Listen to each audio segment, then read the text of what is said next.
And early on, I really saw leadership as something that you do. Leadership is something that there are actions to do, and that's only partially true. Leadership, a big piece, is who you are. And that level of clarity with self is the same clarity that's needed in running an organization well. Your mission, your core values, your vision, where you want to go. But that's as personal as it is for the organizational entity. And I find that there are leaders, when they do struggle, especially in a smaller business, it's because there is an unwillingness to examine how their own behaviors have created the results or lack thereof of what it is that they want.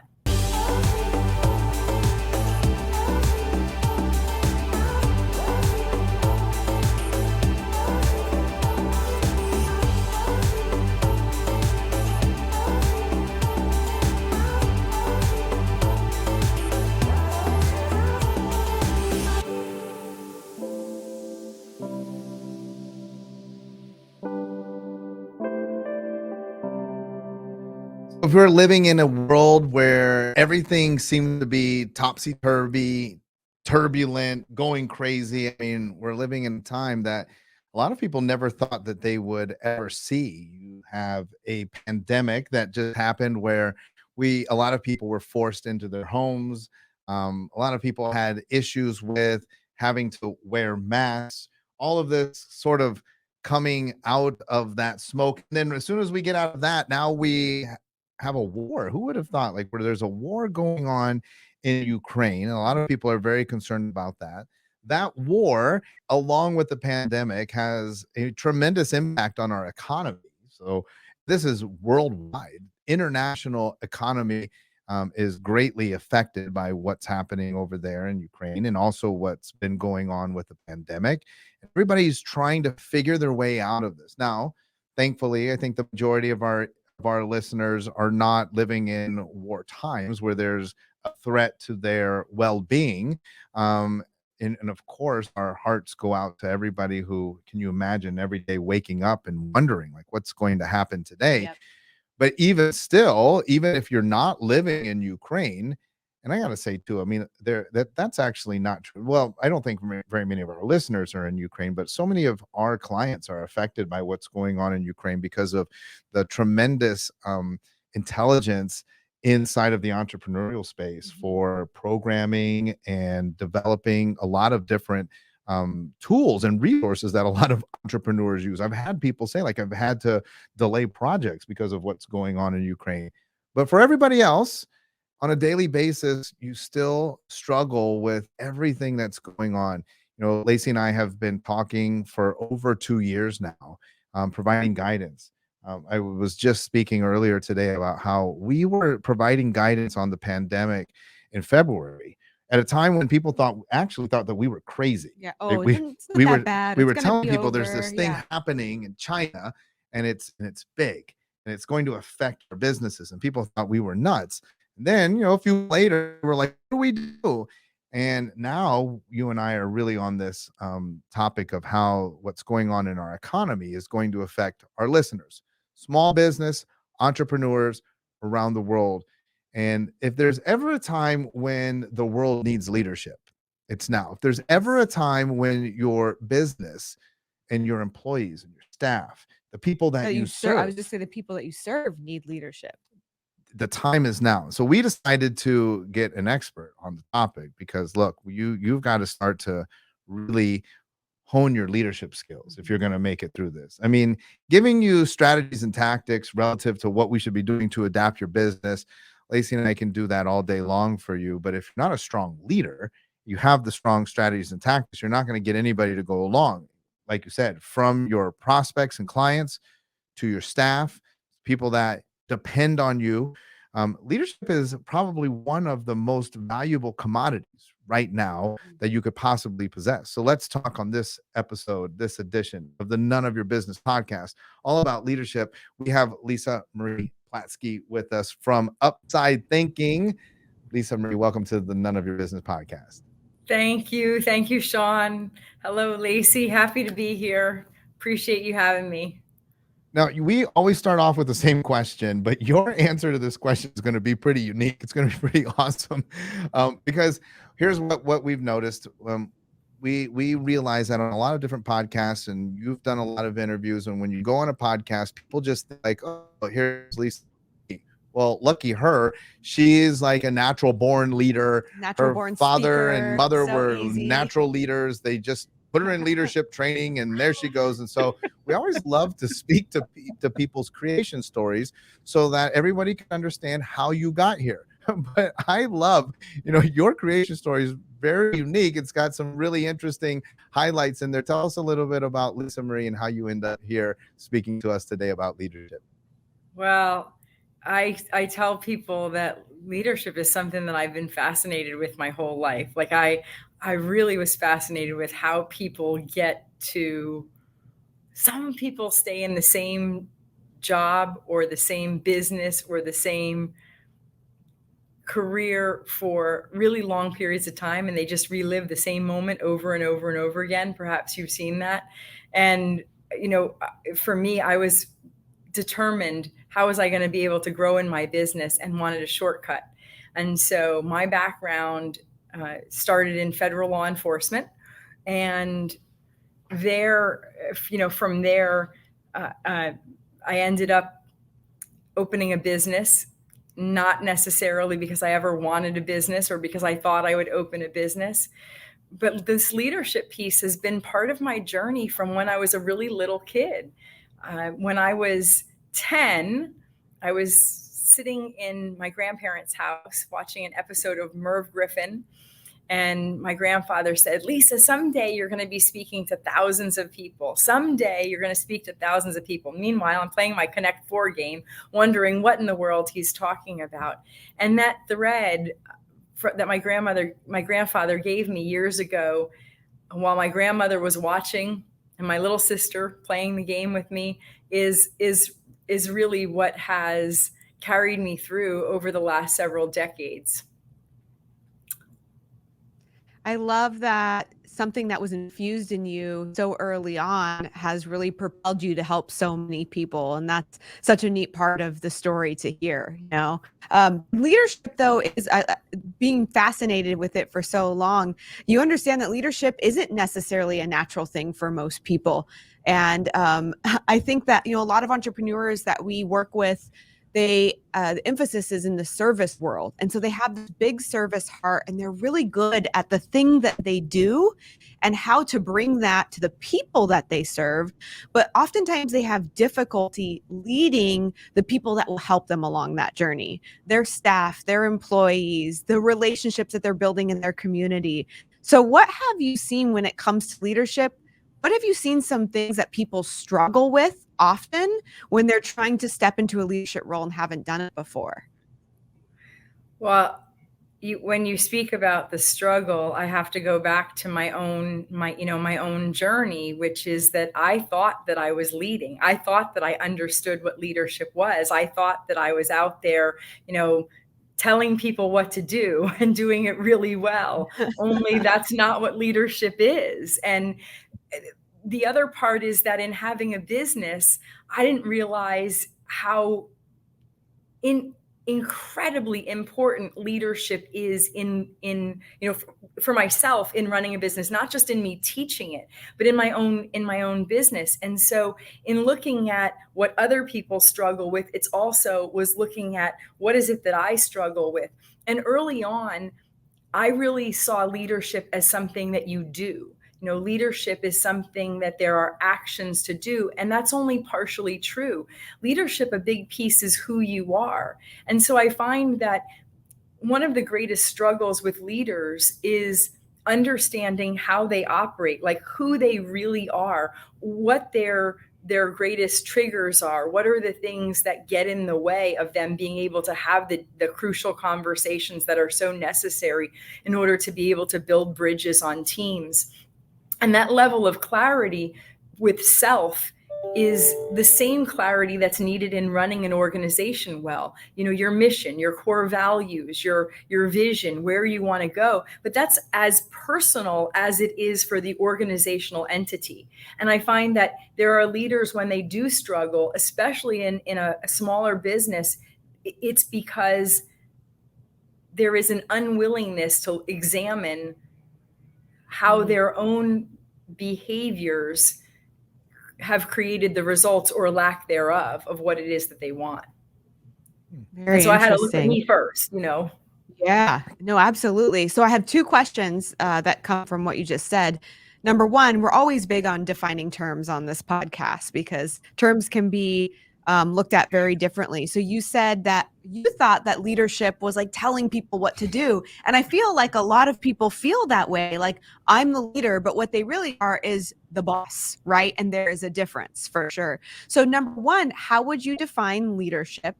And then number two, after we define leadership, I want to just know like where you think people could start in like taking an audit of themselves, because that sounds like a very difficult task if you're already not a natural born leader, to step back and say, how do I look at me so I can lead myself? So those two questions I would love to hear your thoughts on.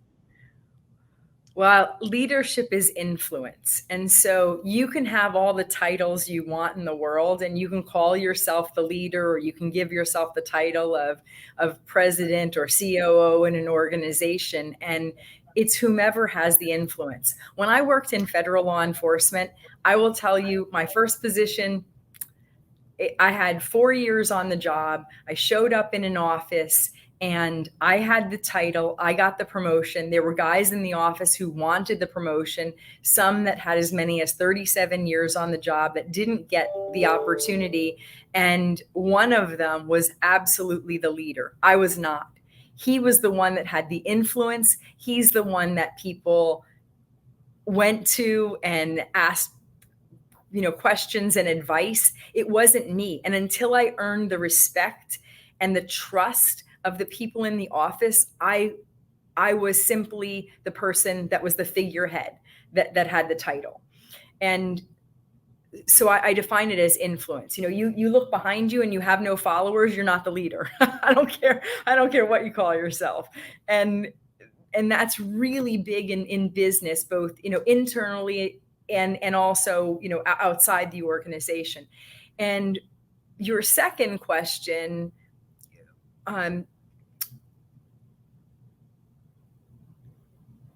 there's something that came in and then it fell out of my head. Will you repeat the question and give me an opportunity to be able to Absolutely. bring it back again? Okay. I'm like, it was there. I wanted to know, because you said that in order to be a really effective and good leader, the first thing that you have to do is start with yourself. And so I wanted to know, because I feel like that's a very difficult thing for people to step back and take audit and have introspectively thinking about, what are my own behaviors? What do I need to resolve? What do I need to fix? So what advice would you have somebody on where to start if that's not a natural thing for them? I don't think it's a natural thing for most people. Like I really don't. I mean, I don't. And when I say that, it's because what I realized in my business was that I had created, I'll use the phrase, I had put in a new wine into old wine skins. And so all of these things with marketing and with elements in the business with the brand were all new, but me, the vessel that was delivering it, was old. And so when things were not landing the way that I had envisioned with all the research I had done, I was like, oh, I get it. Like, there's a lot of sizzle and not enough steak. And like, that's me. Like, I have a responsibility to ensure. And so I would say there's several things to do, or when I look at my own journey and realizing, and that's what I did, a shift in my business to work so much with leaders on the beingness of leadership, like who you're being, who you need to be to run a company that's 100,000 versus a million versus 10 million versus 100 million. It's different who you need to be for wherever it is you're to go. And so there used to be a lot more busy in my life versus the pause. I have a technique called the SNAP technique, SNAP, stop. Like, stop what it is that I'm doing. And I do this several times a day. Notice, what am I feeling? Like, what's going on? Where am I physically, emotionally, intellectually, spiritually, financially, relationally, and in doing the work, like, is this truly effective, truly first class, truly excellent work? And then that's the noticing is the emotion, and the A is the asking the questions, and then the P is, do I need to, in the pause, do I need to pivot? Do I need to pray? Like, what needs to happen for me in that moment? And that SNAP technique is that I find that oftentimes individuals that are in leadership positions are driven. They're highly successful. They're accomplished. They move fast. Sitting still is not something that comes easy to them. And so to regularly be in the noticing, I changed some of my video meetings to phone meetings so that I can walk, so that I can be out of an office space. I actually put time in my calendar that's time for creativity. Yesterday, I was supposed to have a whole bunch of different meetings, and I happened to be out of town, and a colleague of mine who is a boxer and said, would you like to go to yoga with me? And I was like, sure. Well, then it ended up being and jujitsu and this and that and the day. And yet I had an incredibly productive day. Somebody else might look at it and go, you just drove around and you just hung out all day. No, these are conversations, because the other part is I can be in the quiet myself and not see the things that I'm missing. Then to take it to the next level is, who are you going to bring in that's going to actually point out the things that are not working, that you may not even notice. I thought things last year, I had a halfway through the year, I'm thinking things are really good. I'm going to a boxing again. How funny that that's twice in this one little phrase. But I'm going to a boxing match, and same fighter, and I'm actually sponsoring his fight. And I'm sitting next to a colleague of mine in the plane, whom I didn't know. We didn't plan to go together. It just happened to be he had tickets for the fight, and I had tickets. We end up in conversation, and he says, I got to tell you, Lisa, he goes, I went to your website. He goes, and I wanted to send somebody to you. I have no idea what you do. And I went, really? Because I happen to have all these clients, and I happen to have this business here, and I happen to be doing this for 18 years. And I took a look and I went, okay, got it. Like, there needs to be some stuff dialed in. And so fast forward, new brand, I had somebody in the same week tell me that my photo looked like my older sister, which I don't have one. And so it was just like you have two choices. And I think I really look at it as real leaders they take that information and go, what am I going to do about it? And it's easy to brush off, especially when you're in the 6-7 figure business owner, and you get advice or somebody gives you something and you're like, I'm already winning. I don't know what you're talking about.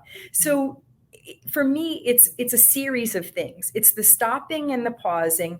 It's the changing what it is that I'm doing throughout the course of the day. And it's enlisting the help of other people to tell me things that I may not want to hear. And so I have a huge board of advisors, of people that I reach out to. And I got to tell you, yesterday, somebody gave me something that was like, it hurt. Like, I was like, that is lousy. I do not want to hear that. And yet I had the strongest first quarter I've had in 18 years. So it's not that it's a continuous looking at, like, can it be better? Can it be better? Can it be better? Mm-hmm. And all of those things are about me. Like, they're not just about the structure of the business. They're about me. They're about how I lead, and they're about who it is that I am not listening to, and what it is that I'm Anyway, that's too much. So I'll stop there.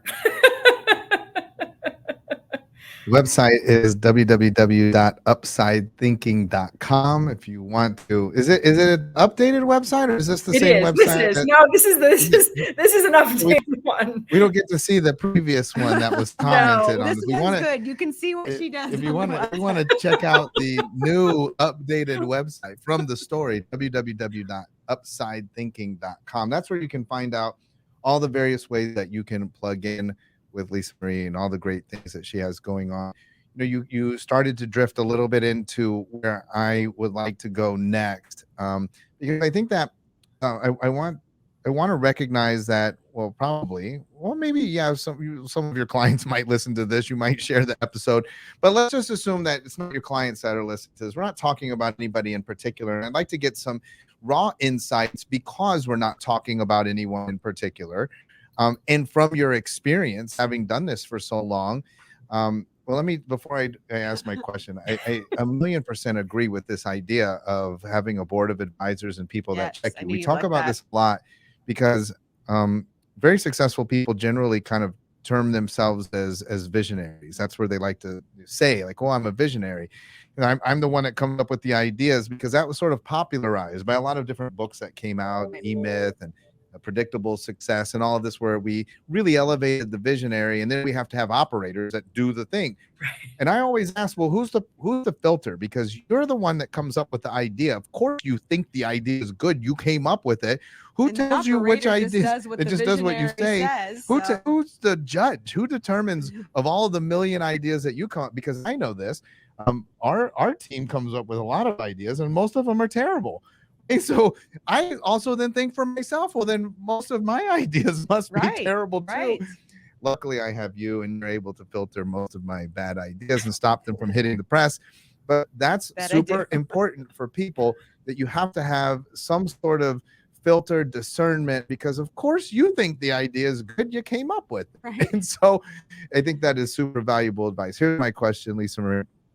Somebody that's listening that thinks just exactly right, we're in the weeds on this now, that thinks I'm a good leader, right? Well, this man, what a waste of a podcast. I don't know what I could learn from Lisa Marie. I'm a great leader. What are some of the telltale signs? Just like you were saying, where you were giving some advice and you're like, that hurts. Let's hurt some people right now. Let's tell them what bad leadership looks like. But I mean, and not like the super obvious, but where, like you said, maybe they look at their business and they're like, ouch, maybe I'm not as good of a leader as I thought. Because what are some symptoms that might arise from poor leadership? Ooh. Yeah, that's a really big one, because most people that are engaged in practices that aren't such great practices, they're completely okay with them. And the part about leadership that's been big in that area for me is I made the decision many years ago that I don't want somebody to come to me and to leave worse off. So when I was in the government, I had a rule, and I would say, you can come to work in whatever mood that you're in. Once you leave, the environment here is one that we've created where we agree that you will leave the same or better off. If you leave the same, that's your choice. The environment is conducive for you to be able to do your best work. And so you've seen some of the telltale signs, and the leader that's not willing to listen, the leader that loves to be able to be in control and in charge, the leader that does the things that dress people down and don't create an environment of safety, which is really number one. And leaders that do not take space in their schedule, in their daily life, they end up either acting out, burning out, or getting sick. And so it has a compound effect on the people that they lead and the people that they go home to.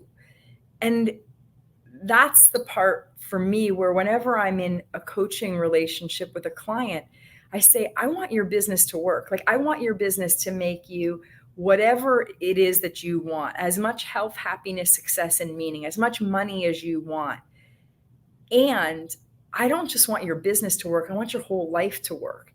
And so while I might be a leadership coach and not a life coach, if your life doesn't work, then you end up engaging that's exactly what happens.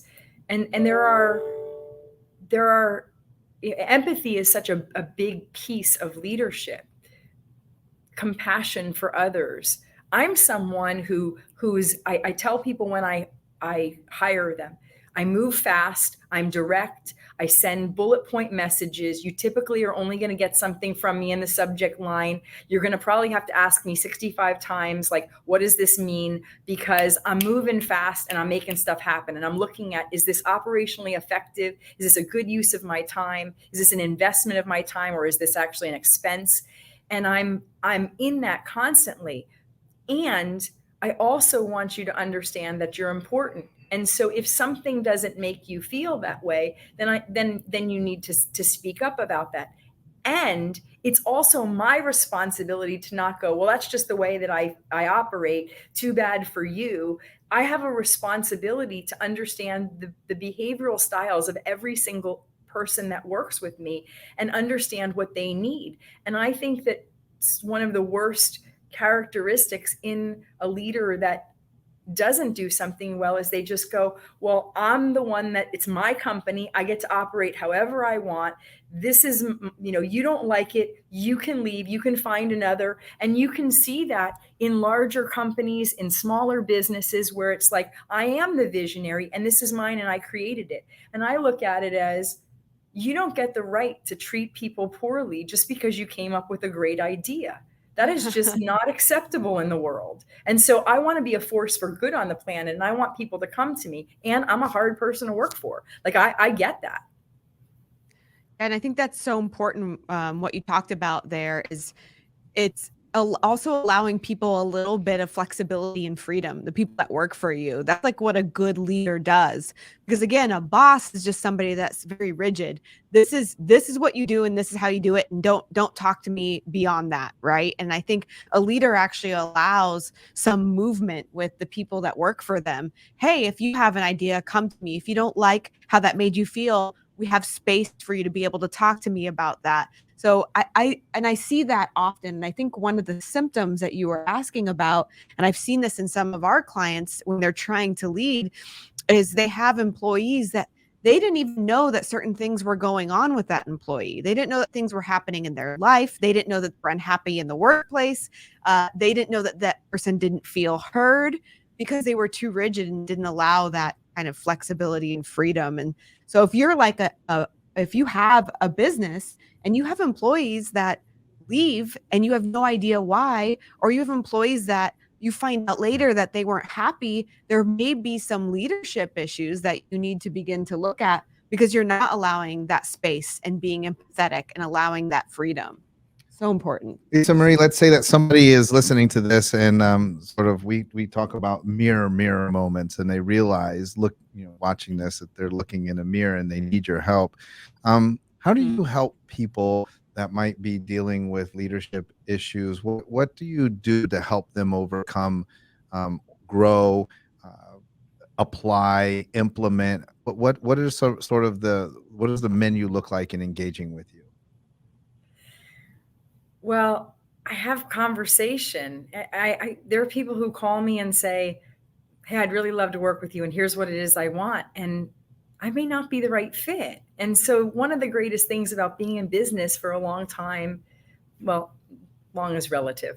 One of the things about being in business for the years that I've been in is that I have 3 people that I enlist to coach me. You know, I have a business coach and a leadership coach. Like I have those for myself and for my business, and I have resources. And so I have a conversation, and a long conversation, to really identify what is it that the person needs? What is it that they're actually asking? Sometimes people say, well, I think I need this. And it's not the issue at all. It's something else. And so to ensure that I'm the right fit, I want to have that conversation with somebody. I want to really understand. And then I use assessments, because they're not my assessments, they're their assessments. You assess yourself and then let me take a look. And sometimes people go, oh yeah, that's not me. Oh yeah, that is me. That really is me, and that is the issue. And so that helps, because it takes out the emotion. It's them identifying and saying, self-selecting, this is who I am.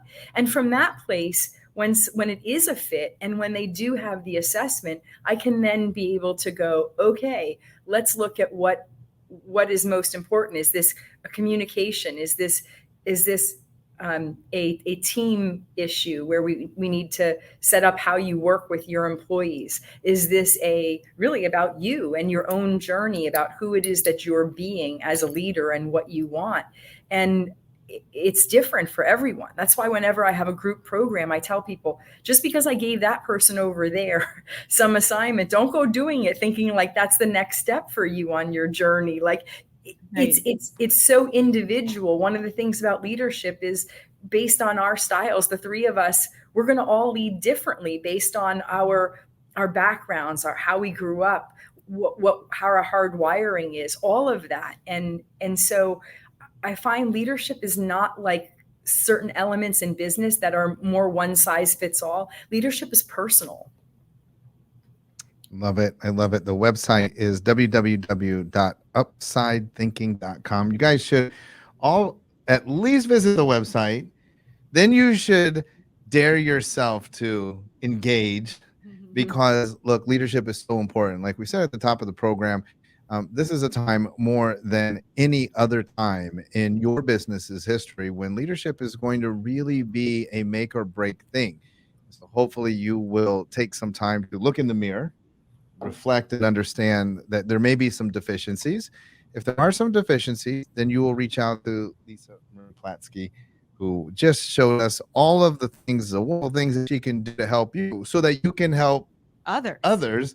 And then that will help you to help even more people, right? Because then your business will prosper, your family will prosper, a lot of lives will be changed. And Lisa Marie, thank you so much for being a part of changing those lives. We appreciate you dropping in on the None of Your Business podcast today. Thank you. Thank you so much, Sean and Lacey. I appreciate being here. It's been delightful. Love it. Hey, folks, we'll be back again next week, just as we always do. We haven't missed a week yet. We have not. We'll be here for you. We'll have another amazing guest. We'll be telling you about some amazing things to help you so that you can be better. That way you can go out and you can reach even more people, make an even bigger impact, and ultimately create the lifestyle that you deserve. All right, folks, have a good rest of your day.